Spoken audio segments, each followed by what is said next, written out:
Hey now, what the hell is what are you doing with you?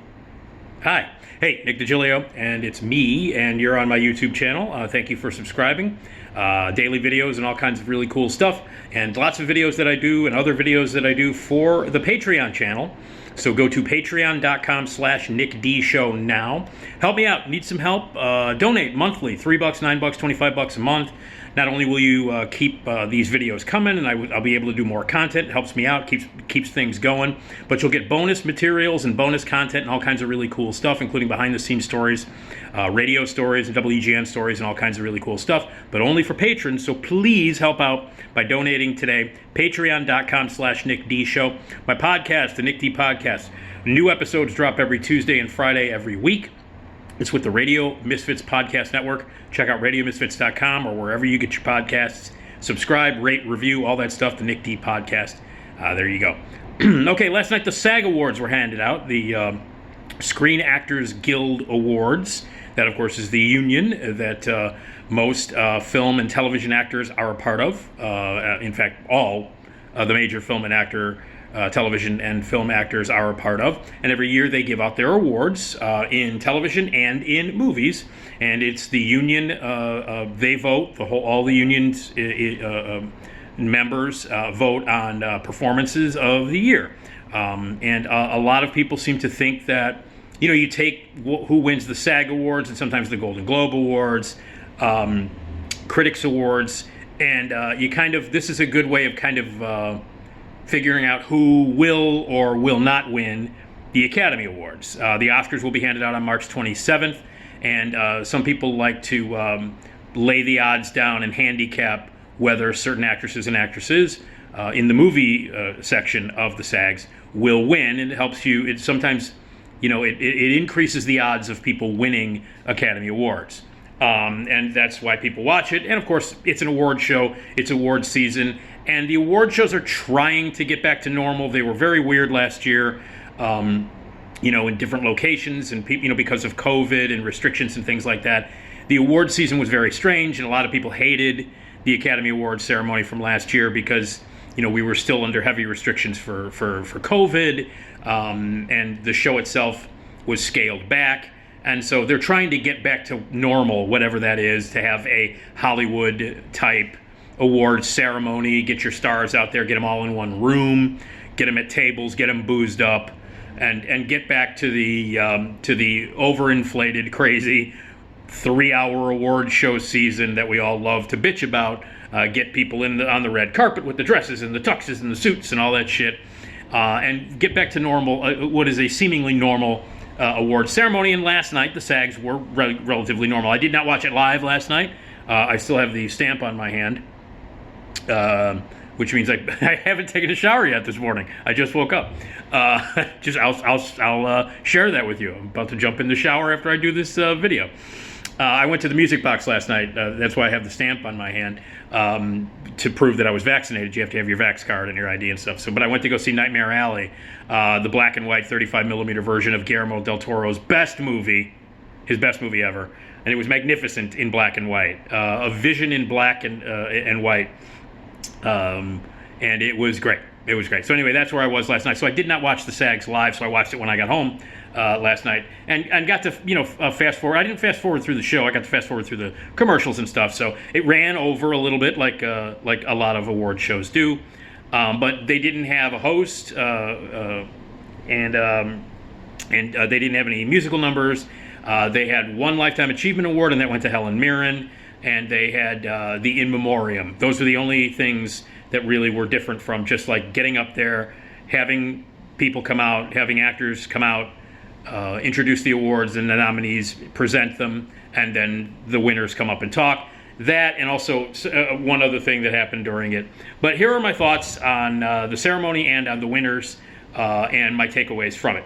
Overall, the show was the show. I think because of restrictions and other kind of things, and because the award shows are trying to get back into the groove, it was kind of a sloppy presentation. There were a couple of mix-ups here and there, and it seems like everybody in the world is still trying to get their footing in an effort to get back to normal after the pandemic. And the pandemic really took an effect, not only on just the world, but it really took an effect on the entertainment industry, the film world, the television world, everything. And you can still kind of feel that. It's still there. And it also, what's happening in Ukraine right now was a cloud that hung over the ceremony, and rightfully so. It was something that was obviously could not be ignored during the course of the presentation last night. What's happening in Ukraine and the Russian invasion of Ukraine, and it was brought up at certain times during the show. People showing support for the people in Ukraine, and things like that. So it was something that was hovering above the show the whole time. So you have an attempt to get back to normal with COVID, and then this horrible thing that's happening in the world right now with the invasion of Ukraine by the Russian government. So it was there the whole time, and it was mentioned on stage a few times. But so overall, the show itself, there were a few standout moments memorable moments in terms of what happened on stage, things that weren't planned, things that people said. Let me just start with Fran Drescher. I had no idea that Fran Drescher, the nanny, the beautician and the beast, that Fran Drescher, is the president of Sag-Aftra. I did not know that. And it was weird. It was real weird. So SAG-Aftra's president there is Fran Drescher. Now, I don't know if it's just a personal bias or what, but I had a really hard time taking her seriously. And I know that that's terrible of me. But like when you talk like that, it's very, very difficult with the Fran Drescher voice and the and the laughing to take her seriously. And she came out and did a bit. And that's her real voice, like that voice that you hear coming out of Fran Drescher as the nanny and as the magnificent beautician in Beautician and the Beast. That's like her real voice. That's not affected. It's not affected. It's what really is the voice that was given to her as a human. And so when she came out doing bits and doing the laugh and then like going into serious stuff like Ukraine and other kind of serious things and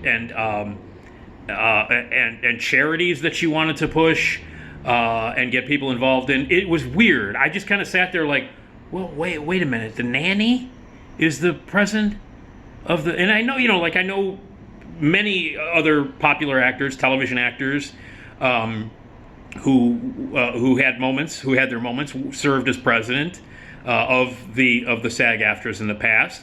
It was just hard for me to take anything that came out of her mouth seriously. And I know that that's really shallow of me, but I couldn't. I was like, stop talking like the nanny, stop talking like the beautician of the beast, but it's her. So I found that real weird and off-putting. I was just like, so I don't know, like that's how she is in real life. So anyway, that was weird. So they tried to avoid any sort of controversy because of COVID and stuff like that, but apparently there was, and so an actor who was refused to get vaccinated because you had to be, in order to be there, you had to have proof of negative COVID test. You had to prove that you were vaccinated. You had to be vaccinated and boosted. You could not enter or go to the awards ceremony without being completely vaccinated and without being negative and all of that stuff. Like all the precautions, you got to have your vax card. Vaccinations had to be. And of course, that would be controversial to some people who are anti-vax. And so there was a big deal because Forey J. Smith, he boycotted. And oh my God, people were just devastated by this. I know I was when Forey J. Smith, Forey J. Smith, F-O-R-R-I-E, Forey J. Smith, I was just so devastated when he boycotted and refused to go because he didn't. Well, I will not be told that I must be vaccinated. So I am not going to the SAGs. I'm surprised that the SAGs actually continued because for what the hell is his name? Oh yeah, Forey J. Smith. Evidently he's on Yellowstone, this jagoff. So this guy from Yellowstone named, wait a minute, one more time. I seem to have forgotten who this jagoff is. Oh yeah, it's Forey J. Smith. He made a stand. I will not be told by the government what I can and cannot do. I will not be vaccinated. Therefore, made a big statement. I will not be coming to the SAG Awards this year. And people were devastated. I thought they were going to cancel the whole thing. I thought, well, shit, how can we do SAG Awards without... What the fuck's his name? Oh, yeah, Forey J. Smith. That's right, I forgot about Forey J. Smith. Anyway, he decided he wasn't going to come. Man, I'm surprised they were able to go on. So anyway, this jagoff nobody jackass from Yellowstone was the only one who decided that he was going to boycott the SAG Awards. Okay. Amazing. All right, anyway, so let's see. Let's go through some of the winners.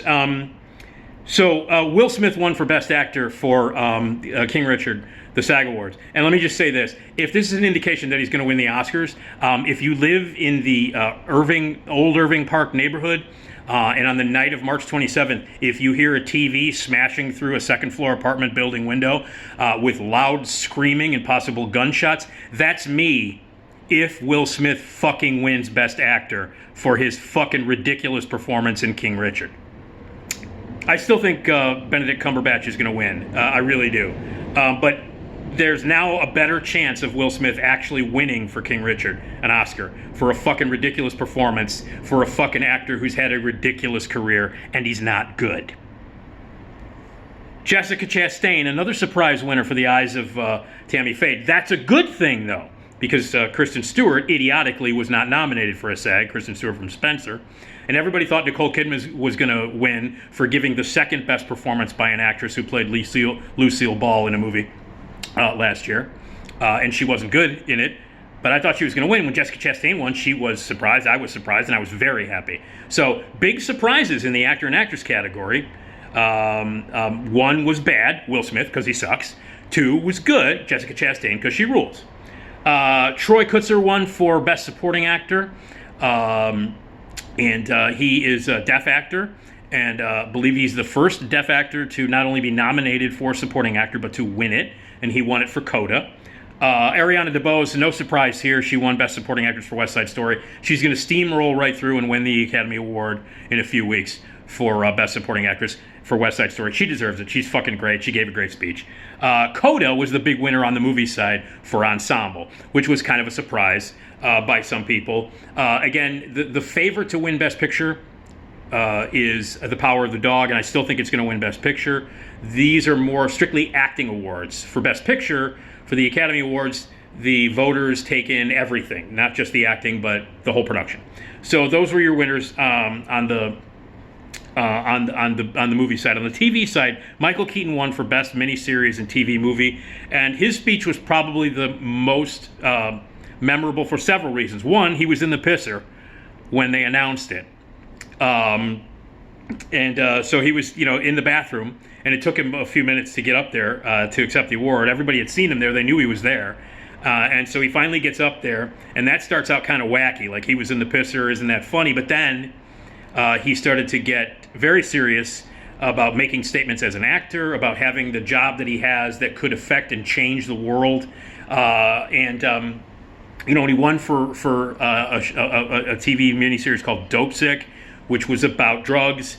And his speech was a little meandering and a little weird, with lots of pauses and stuff like that. And I was like, what's going on with Keaton here? And he was trying to he was being very, very defensive and not necessarily like he should have been.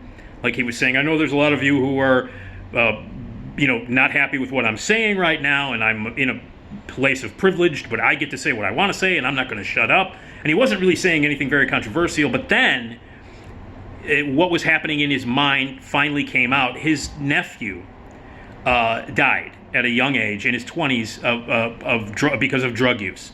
And it started to come out. So what was in the back of his mind as he was trying to give this speech clearly was the fact that his nephew had passed away because of drug addiction, and that's basically what the miniseries is about. And then it got very emotional, and it got very, very moving when he dedicated the award to his nephew who had just passed away because of drugs.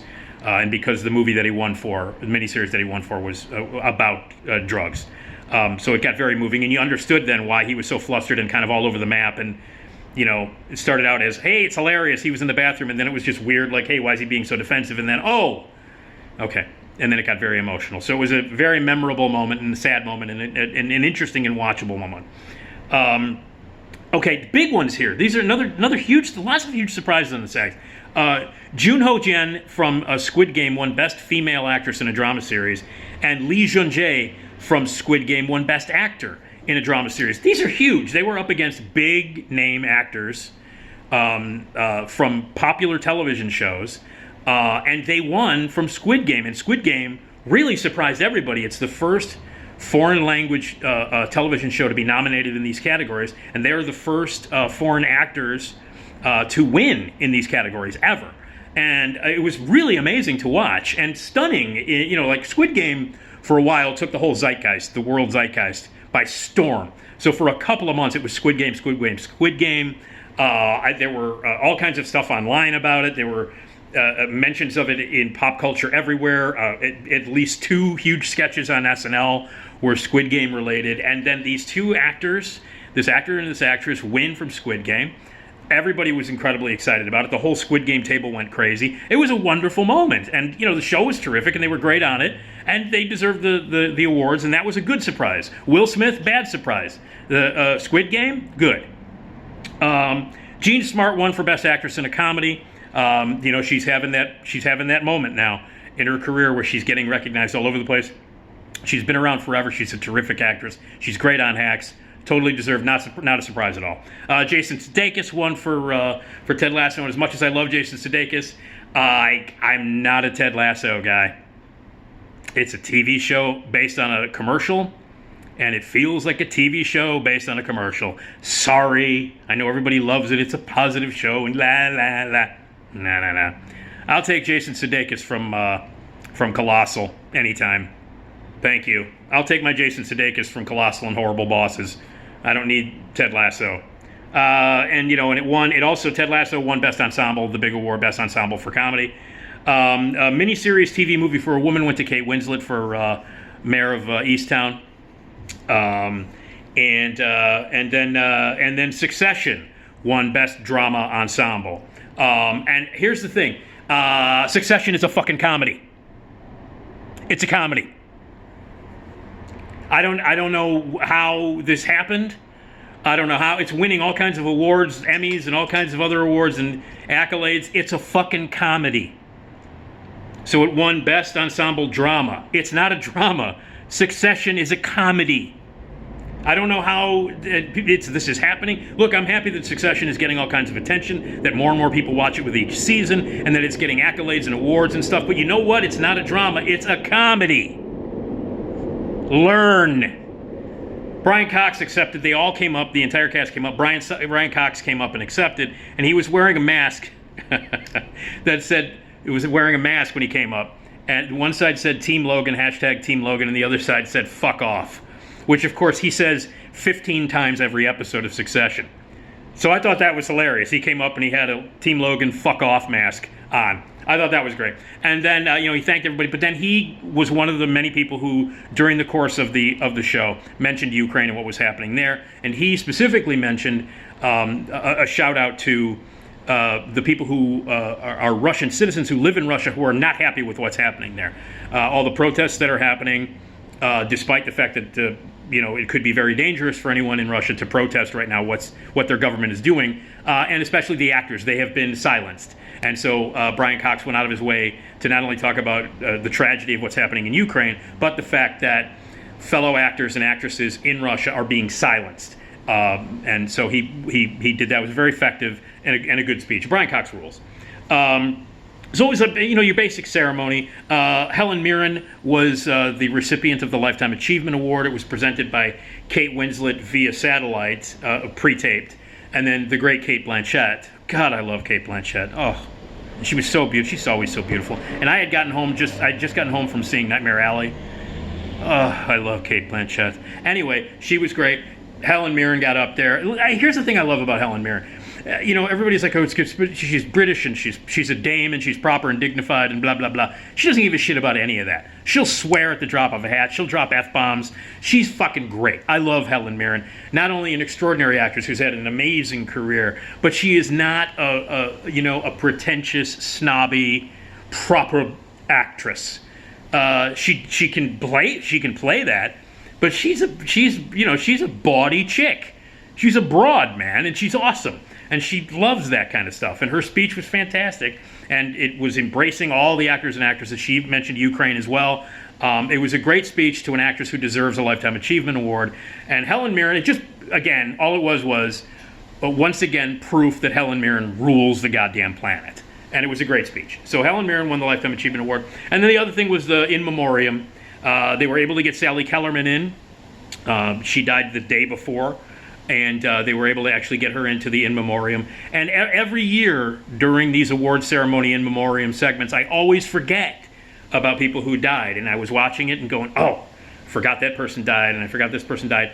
And it's always like, and some heavy hitters died in the past year, some big-time heavy hitters. And the final, moments were given to Sidney Poitier, which, is absolutely appropriate. So they did a nice job with that. Overall, they got it in. It was about 10 minutes late, and it only ran 2 hours.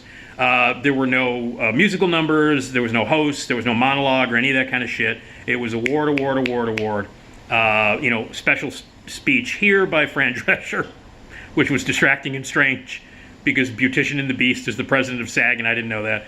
And they basically stuck to it. Speeches went on a little bit longer, which is fine by me. I'm one of these people who doesn't think that there should be a limit on any speeches. I don't give a shit if it's second sound editor to the third sound editor. You give that person as much time as they want to thank everybody. It's their one moment to do that. The Academy Awards, there should not be time limits on that, on speeches. I don't give a fuck. That's how I feel. It's live television, and it's once in a lifetime these people win this kind of award, especially the Oscars. People in the film business work their whole lives for the possibility of being on stage and winning an Academy Award. So don't cut them off after 20 seconds. Let them fucking talk. I hate that. Cut out your stupid musical numbers and your comedy bits and your hosts and your all that other bullshit.